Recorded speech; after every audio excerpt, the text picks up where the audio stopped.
Welcome to yet another episode of Transparent Podcast. I have two wonderful guests with me today. If you guys could just like introduce yourselves one by one and let them know your name and then like where you're from. I'm Carly. I'm from Colorado. Lived here my whole life. I'm Janelle. I grew up near the Boulder area and moved to the Springs about 4 years ago. Okay, sweet. So you've been in Colorado. Y'all pretty much been in Colorado for a minute. Yes, yeah. That's what's up. So first off, like thank you guys for coming on today. Like I really appreciate you guys coming and everything. Just like starting off for like my viewers out there watching you guys, like this is their first time seeing you guys. We could start with you. Just kind of give them like a little background about you, like how was life growing up, and I don't know, kind of like I don't know what it is you're like into now or hobbies or things like that. For sure, yeah. I grew up with some very strict parents that monitored everything I did, which was fine. But then I realized that not everyone was treated the way that I was at home. And it's not that I was necessarily treated badly, but just I didn't have much privacy to figure out who I was. I didn't have much room to make my own choices. Yeah. So I think that's led me to not trying to figure out who I am without having any influence from anyone else and just, yeah. Yeah. Wow. That's, wow. I know, I can definitely see where you're coming from as far as like, because it's weird until you meet like certain people, like you kind of just assume whatever, for lack of better words, like whatever your normal is, like that's pretty normal. But then once you start meeting and connecting with other individuals and things like that, and you may have like similar interests, but once you kind of like dig a little deeper and it's like, whoa, like that never was a thing in my household, or like that's crazy that you went through this and I never did. So definitely see where you're coming from. For sure. You can go ahead. Yeah, I mean, I'm actually very grateful. I feel like I had a very good childhood. And growing up, I feel like maybe I was probably a little more sheltered than other kids, because I definitely, life hit me more when I became an adult and got out on my own, and but yeah, I'm very grateful, and it's one thing that we talk about a lot is just the differences growing up. She'll be like, wait, that didn't happen to me. Yeah. Sometimes I don't realize that, like even still to this day, I'll think things that I thought were entirely normal, and then someone will be like, what? What do you mean? No, I feel that for sure. Like, it's like you said, like it's just until you like, actually, talk to a person and start getting to really know them, like it's like, man, like you find a lot of differences. Like for me, I don't know if you guys would ever guess this, but just kind of like, I guess where I'm going as far as like, for me, like I grew up in Milwaukee, Wisconsin. And now I'm here in Colorado. I got here in 2017. But like, I grew up in like a primarily like Christian household. From kindergarten, like 4K, all the way to high school, 12th grade. I went to like a private school, like my whole life, like shirt tucked in, uniform, everything, chapel in school. And then like, I don't know, I guess I just kind of am used to, like my schooling was very like coddled, if you will. But most other, I don't know, guys that are like me in my little demographic, like public school, they was talking about fights in school, and they was like, yeah, like normally when we go to school, like we gotta go through the metal detector and like this and that. And I'm like, what? Like I'm like, never at my school in Wisconsin. Like we never did that. So like just for me, like once you start meeting people and talking to people, you learn those differences of like growing up or things like that. I definitely think there's like a huge difference between like big city urban areas and like suburban areas for schooling and stuff. Like I know that even in Denver they have the metal detectors, but where I went to school we never had that. We were fine. Like yeah, that's crazy, because I'm like, I don't know, a lot of people, like when you think of a school, that's not like the first thing that comes to mind. It should why would you even need that in a school? That's the main thing. But yeah, I had a few questions for you guys in regards to kind of like mental health, things like that. Obviously, like in our day and age, and not just our day and age, but I would say even more heightened now in the present. Mental health is really big, and not only just like saying that kind of loosely, but like there's been a lot of things that you see either in the news or social media of a lot of circumstances where it's like either that shouldn't have occurred or like there was something that could have been done, and this is like all a preventable thing. Some of the instances like that come to mind is just like where we're kind of leading to is like when you talk about like school like shootings and things like that. Yeah. Like I know not too long ago, in Texas it was a big thing where someone came to school and it's like, you know what I mean, like outside of the what actually occurred and the travesty that occurred, for whoever that person was that went in there, like for me, and it's just me speaking, like you would think there has to be like something mentally going on with that person where obviously they're not in the right headspace to even for them to be that malicious and evil, for lack of better words, to go into school where innocent children trying to learn, parents sending their kids there thinking they're safe, that they're going to come back and pick them up at 3 o'clock or whatever, taking the extracurriculars, and these kids got grandparents and people like that love and care about them, and then you have this person who obviously isn't taking care of their mental health or whatever's going on, to even put them in a mind frame to be in a position to even do such a thing. But for you guys, and you could go one at a time, but why to you is like mental health important, and maybe just talk us through like maybe what in your life has kind of just brought the importance of mental health to like a full realization for you, if you guys will want to share. So I have always been a big believer in mental health. I really like to thank my parents for that, because they've really supported me and been like, there's something wrong here other than just you're acting out or something, and so they were like, maybe you should go talk to somebody, and that always became a tool for me. But I grew up with anxiety and depression and ADHD and dyslexia. So growing up, I've always felt different, and I realized the way to help with that for me is to like really hone in on my own mental health and my own abilities and what works for me. And because when I'm just trying to like please other people, I'm not happy. So fail to take care of like yourself. You definitely, I feel like it's a huge importance to take care of yourself and get the help that you need if that's applicable. Available. One thing that we were talking about earlier that was really hard is it's not really affordable. There's not a lot of affordable therapy out there or medications, and I think that's really hard because the people who are going through something traumatic are going through something in their life where they really need that support, and they can't necessarily afford it. Like I know for me, after I went through something traumatic, I wasn't working, and so how are you supposed to afford therapy when you are really down and you need it? And now you're out of work.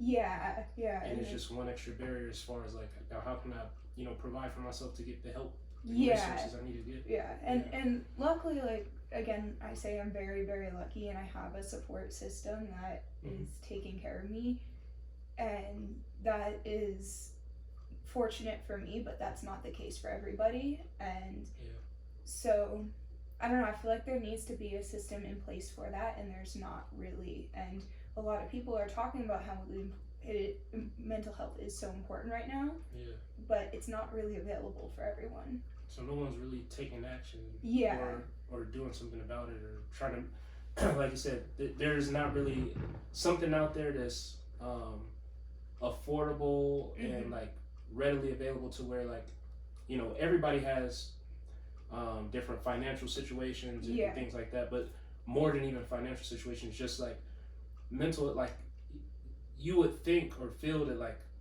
you know, you should be able to talk to anyone or have a resource regardless of, you know, and money. the resources too that are like, oh, they're coming out with these apps now where you can talk to a therapist for cheaper, but they're not good. They're not like quality. Quality, like.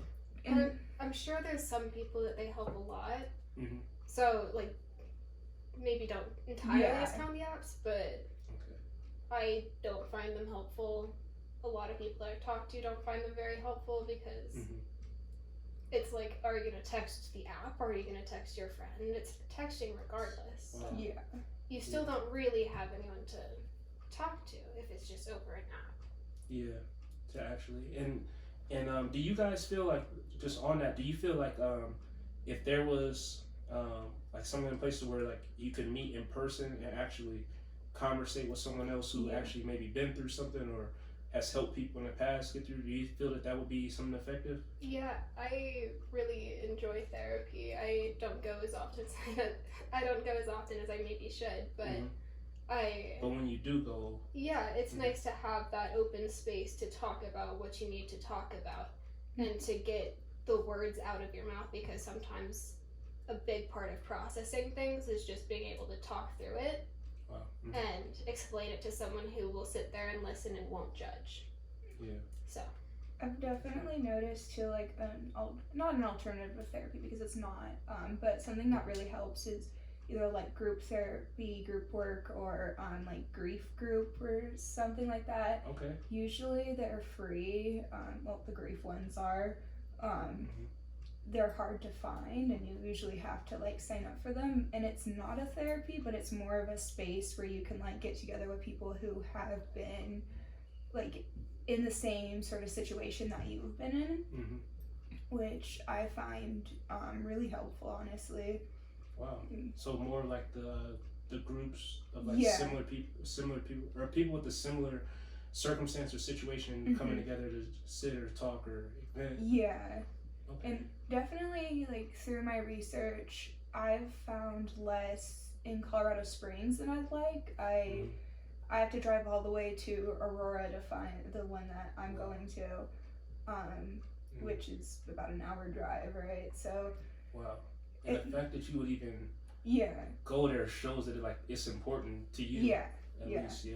I was gonna say something to your point earlier with like mental health with people who are shooting and stuff, and you know, I'm actually a criminal justice major, so I'm studying a lot on police and how they act and stuff, and how I took this police class, and it was really interesting because my professor asked us a question. It's like, well, what would you do if somebody who's mentally ill is coming at you with a knife? You know that they're not intentionally trying to, you know, hurt you, but they're out of their mind, you know? So it's like, what are you supposed to do in those type of situations? And I think it's just really hard too, because a lot of these people are dangerous but mentally ill as well. And it's like, what are you really supposed to do? Are you supposed to lock them up? Are you supposed to give them help? Are you supposed to? I see what you're saying.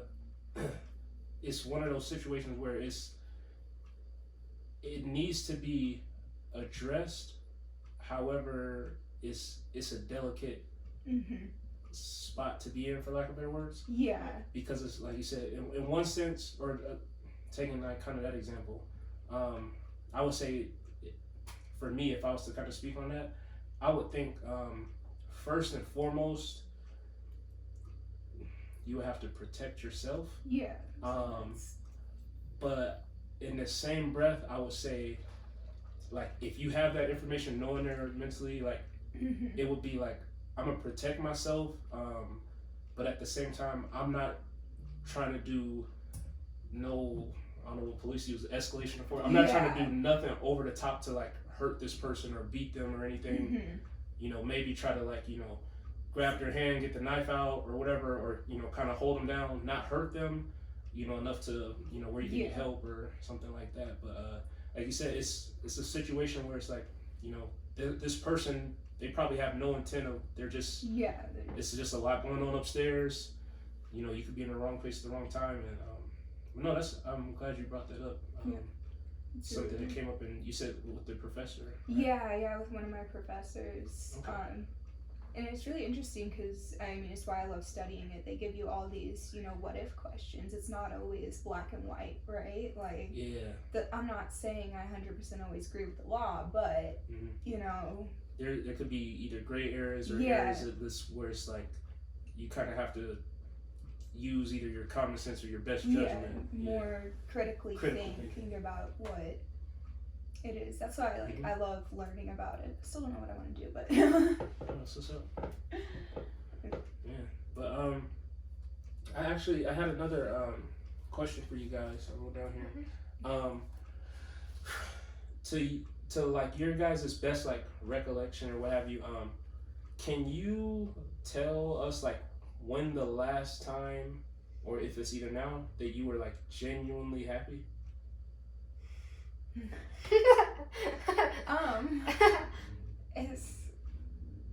I feel like,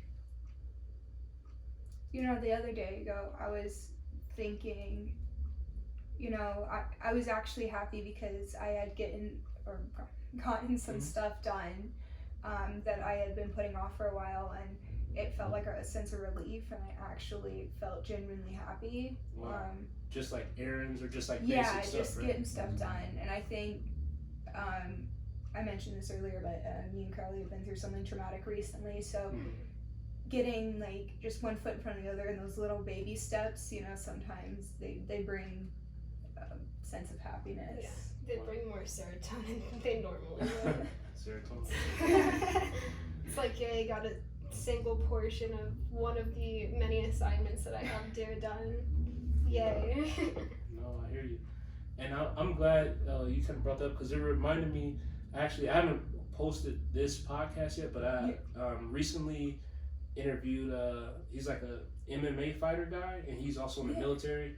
And I was talking to him, and I didn't expect the conversation to go that way, but he started talking about mental health as well, and how it was big for him. And he's been through some stuff, but one thing that I learned, I'll say my biggest takeaway from what he said was, he was like, man, he's like, you never know like how, you know, how much like to one of your, you know, your guy friends or female friends, like hey, have a great day, you know, just want to check in on you, you know, a text, or he said just like, you know, when you see him, smile, and you know, to say, hey man, how you doing? Check on them and just say, I just hope you have a great day, or texting your family, things like that. So that was something that it's like, it was like, oh shoot, like, you know, it's like something simple, but like just stressing like how far that could go for somebody, because you never know what somebody's going through or having a bad day. Or so he said, yeah, just check in on your, you know, your peeps and things like that, and you know, show them that, you know, if anything, they have somebody to talk to, or they feel that they could reach out to you. You guys can relate, or? Sure. And I mean, even to take it a step further, I try to always like live by the mantra, like treat others the way you want to be treated. So you never know the impact you can make on somebody just by like asking how their day is at the grocery store, or you know, saying like, I really hope you have a great day, you know, just being friendly, being kind. You could actually create a huge impact on their day, because what if they were having a bad day? And just a smile. And they're gonna remember that, and that's something that, you know, I always feel like I try to do everywhere I go, is just spread the love, spread the positivity. love. Yeah, I can definitely remember many times that like the tiniest little things that people have done for me, it's made such a huge impact on my day. And like I could be having the worst day, and someone could do like something little that just has a lot of meaning, and it'll just change my entire perspective on the day. And shoot, that's deep. I'm glad you guys you know, talked on that and shared that, because like even me, I'm just like hearing you guys, I'm just like, man, like that's just deep. I can feel it. Shoot, well, I have one last thing for you guys. Sounds good. So the last thing I wanted to ask you guys, I don't know if you guys do this or not. If you do, you could share or not. But also, like, what do you think? Do you think for men and women, do you think it's important to journal, or do you guys journal, or have you ever did, or do you think that's something that could possibly help, or no? I think Just whatever you think. I think that it helps some people. I personally hate writing, Yeah. so I refuse. But Mhm. I know some people that it has helped tremendously because it does the same, or it can do the same thing for people as going to therapy and Oh. just getting it out and talking it through. But with journaling, you can write it out for yourself and get all your thoughts down and Yeah, and like to add on to that, like even just doing a videotape journal if you hate writing. Oh wow. I mean, just you never have to show these videos to anyone, right? You just take a video on your phone, and it's just for yourself. You can put it on private or whatever, and have that. I've noticed. I've tried to journal before, but when you're sad and you're just like wanting to vent, right? You're not gonna want to sit there and take out your journal. I want to sit there and just take out my phone, but also that's probably the day and age then. Yeah, no, I hear you. Shoot. Well, just lastly, do you guys just any like kind of final words? If there's anyone out there watching and say that they're going through, you know, something right now, maybe their mental health is not at the best point, you know, either this week or this month, or they just kind of in a little rough patch. If each of you guys just want to give them like some last, I don't know, encouraging words to, you know, maybe get them through their day. Well, in the words of Wooly, nothing's forever, just moments in time. So Yes. everything will pass, and eventually, even if it is years down the road, you'll look back and think, I'm so glad that I made it through that. And every day is better than the next too. I mean, if you've been through something, you just gotta keep putting one foot in front of the other. It sounds so cliche, I know, but it makes such a big difference. Even those like small little baby steps, they make a difference. And you know, you're doing great and you're doing the best that you can, and we all love you here. We don't know. Oh, man. No, I really appreciate that. Yeah. And I know they will. They'll love this when I upload it. And man, like you guys seem like you have a lot of good stuff to share. And I'll definitely I'm gonna be probably moving to podcast studio soon. I don't know when I post this, but you guys are always welcome back if you want to come back on or anything like that. Because I'm sure they'll definitely love this. But last but not least, do you guys and this, if you guys do or not, do you guys have any social media followings if people want to check you out, or are you guys more private? I mean, I used to have a TikTok account, but I've since entirely stopped using it. Okay. So, not anymore. Okay. Anything you want to plug in or no? Yeah, I got Put my Instagram in. Yeah, You guys, Instagram. or just you could just tell them what it is or look it up. Yeah. And then I'll put it in the video. So. Okay. Yeah, go. Oh, my Instagram is Janelle_cats, and then why am I TikTok? Hold on, you can do your Instagram. My Instagram is just Carly CARLY_gymnast7. And then Sweet. mine is my TikTok is @jellycat. I'll tell you how to spell them. Sweet. I'll put it all in there. Don't worry about it. But shoot, like if you guys like this video, if there was something one of these two ladies said that stood out to you, highlight that in the comments. Like it, share with a friend if it helped you. And then, like I always do, I plug in their IGs and things like that if you want to, you know, reach out, follow, or you know, keep up with them. And like again on camera, I just want to thank you guys for coming on. I really appreciate it. It's really good. Of course. And to all the viewers out there, I want to thank you for watching yet another episode of Transparent Podcast. We'll see you guys later.